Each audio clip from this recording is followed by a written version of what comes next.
In this video, we're going to talk about how you can improve your pronunciation quickly and permanently.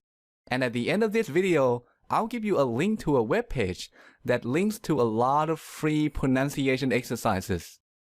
Let's start by talking about a very frustrating problem.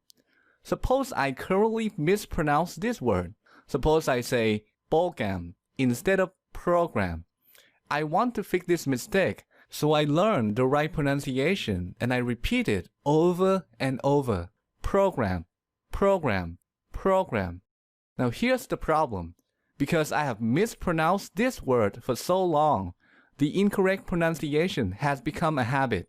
And because of that, I can only say the word correctly if I pay attention to my pronunciation. If I don't pay attention, I will revert back to the old habit. So how can I solve this problem? Well, the answer is I have to increase the number of repetitions.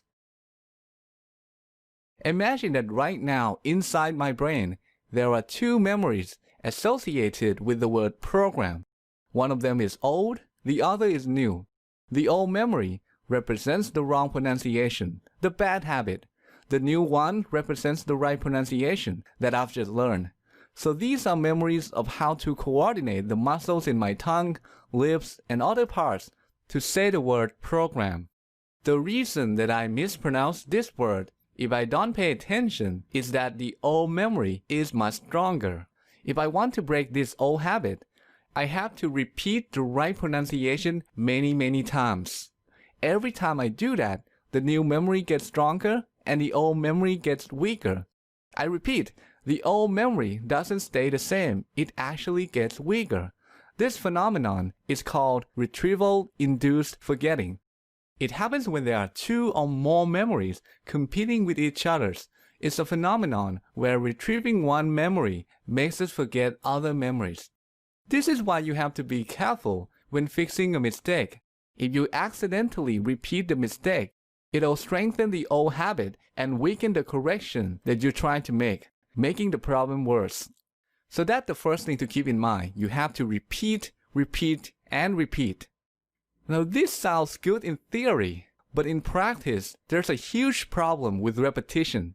So what's the problem with repetition? Well, it takes a tremendous amount of time. Fixing just one mistake requires a lot of repetition. Who has time for that? After all, you probably have a lot of mistakes to eliminate. So what can you do?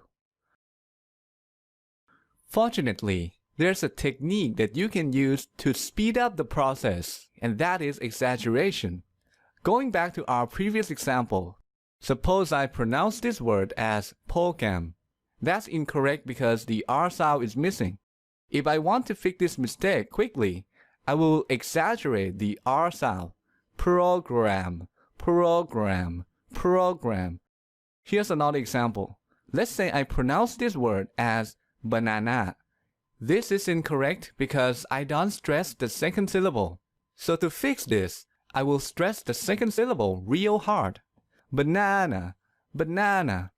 Now this sounds silly, but you will not believe how much faster your pronunciation will improve when you exaggerate. But how does this technique help you improve your pronunciation faster? Well, one of the reasons that we mispronounce words is that we replace certain sounds with other sounds that are easier to say. So a non-native speaker might pronounce this word as taught instead of thought. We also tend to ignore certain sounds, so we might pronounce this word as horse instead of horse. This is because the brain is lazy. It had the tendency to pronounce words in the easiest way possible. But when you exaggerate, you're telling your lazy brain that the sounds being exaggerated are important. You're basically telling your brain, hey, these sounds are important. Do not ignore them. So when you speak normally, you will sound much clearer. But that's not all. When you exaggerate, you're strengthening the muscles involved in speaking, especially your tongue muscles. This is a huge benefit because if those muscles are strong, you will speak much clearer. So to summarize, there are two things that you can do to quickly and permanently improve your pronunciation. Number one, you can use repetition to break bad speaking habits and replace them with good ones. Number 2, you can speed up the process by exaggerating everything that should be exaggerated. Alright, that's all for today. To help you get started, I've created a resource page that links to a lot of free pronunciation exercises, so click here to go to that page.